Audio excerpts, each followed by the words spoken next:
यो थाहा नगरपालिका 10 खानेपानी सोसिन्डो लाउने बाटोमा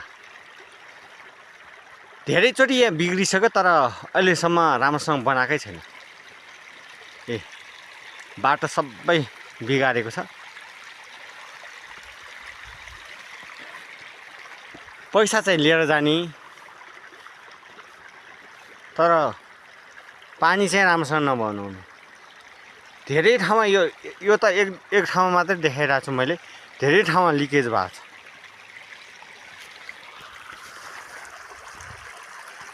एक धारा एक घर भनेर चाहिँ गर्ने, तर लास्टमा केही व्यवस्थापन छैन।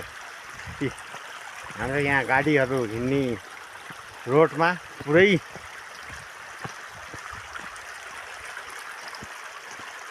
भएर हिँडिरहेको छ। यस्तो चाहिँ गर्नै नहुने हो के। पानी चाहिँ पैसा चाहिँ लिने, मिटरको चढ्यो नि नचढ्यो नि, तर व्यवस्थापन चाहिँ छैन।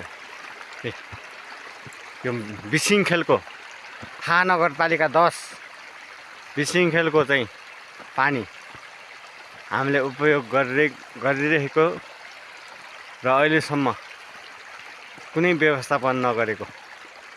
ल हेर्नुहोस्, हाम्रो घरसम्म जाने पानी।